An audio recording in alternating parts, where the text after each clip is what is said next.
अध्यक्ष महोदय, ये देश मिली जुली संस्कृति से चला है। कुछ हमने सीखा, कुछ उन्होंने सिखाया।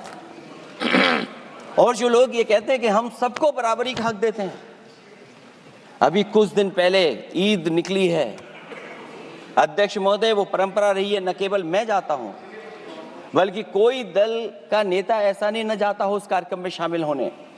भारतीय जनता पार्टी के जो मुख्यमंत्री, उप मुख्यमंत्री, वो भी जाते हैं, उप मुख्यमंत्री, सभी धर्मों के नेता आते हैं।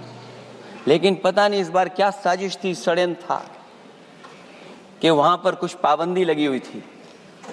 अगर किसी कारण पाबंदी लगी हुई थी तो बात समझ में आती है, लेकिन जब जानकारी हुई है, किसी को नहीं पता था कि पाबंदी क्यों लगी है कि आप नहीं जा सकते वहां पर कार्यक्रम में शामिल होने। क्या यही भारत है, यही संविधान हमें रास्ता दिखाता है? अध्यक्ष महोदय, मंत्री जी बताएं हमें, वो खुद भी माइनॉरिटी हैं, भगवान बुद्ध के रास्ते पे चलते हैं। भगवान बुद्ध का रास्ता दूसरा है। हम आपको अपना मानते हैं तब भी जब आप हमारे बहुत सारे ग्रंथों को नहीं मानते हैं, तब भी हम आपको अपना मानते हैं। आप हमारे पुराणों को नहीं मानते हैं, आप हमारे उपनिषदों को नहीं मानते हैं। लेकिन सोचिए, हम हिंदू वो लोग हैं जो आपको स्वीकार करते हैं और गले लगा करके चलते हैं। अब मैं दूसरे धर्म पे नहीं जाऊंगा, कोई नाराज हो सकता है।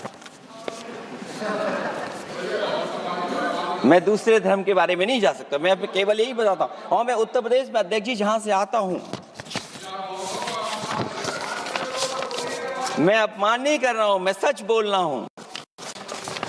और ये बिहार के चुनाव में जो आप कह रहे हैं कि महिलाओं को 2 मेंबर बना दिया, इस बार मैं भी देखूंगा आगे भारतीय जनता पार्टी कितनी महिला लोगों को टिकट देंगे वहां पर।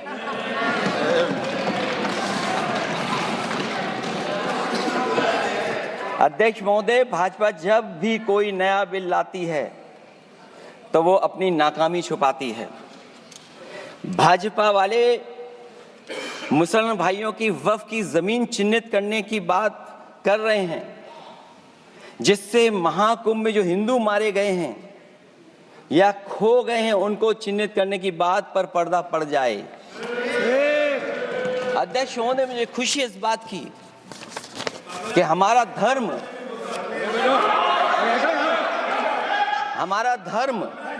अध्यक्ष महोदय, नहीं कुछ कहना चाहते हैं।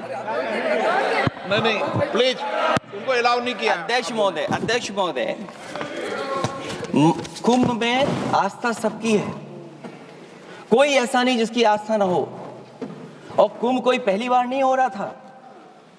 ये भारतीय जनता पार्टी के लोगों ने ऐसा प्रचार किया कि 144 वर्षों के बाद पहली बार महाकुंभ होने जा रहा है,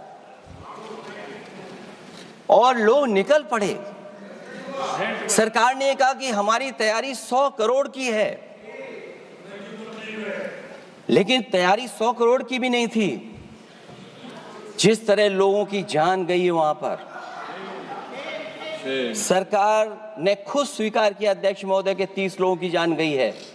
आज अध्यक्ष महोदय, मैं कहना चाहता हूं कि डिजिटलाइजेशन कर रहे हैं आप कहते टेक्नोलॉजी का हम इस्तेमाल करेंगे, जमीनों को हम मैपिंग कर करके डेटा एंड रिकॉर्ड ठीक करेंगे। अध्यक्ष महोदय, ये बताएं कि वो 30 लोग कौन थे, उनके नाम क्या थे जिनकी जान चली गई? न केवल जान जाने वालों की, बल्कि अध्यक्ष महोदय ये सरकार बताए कि जो लगभग 1000 हिंदू खो गए हैं, जो अभी तक नहीं मिले, जो अभी तक नहीं खोज पाए हैं, वो 1000 हिंदू की सूची कहां है? और फिर धर्म कारोबार की बात है, जो ये लोग गोली। अध्यक्ष महोदय, मैं कार सेवक वाली बात इसलिए नहीं छेड़ना चाहता हूं। अध्यक्ष महोदय, ये शायद माननीय सदस्य जानते नहीं कुछ सच्चाई नहीं जानते। अध्यक्ष महोदय, ये संविधान की वजह से, संविधान को बचाने के लिए, हिंदू एकता को बचाने के लिए कुछ फैसले लिए गए, लेकिन एफआईआर हम लोगों पे नहीं लिखी गई थी। एफआईआर उन पे लिखी गई थी जो बेचारे तैयार हो गए थे सुबह, लेकिन पता नहीं कहां से फोन आया था, कहा था कि अब तैयार तो हो गए हो, लेकिन आप शिलान्यास में नहीं आ सकते।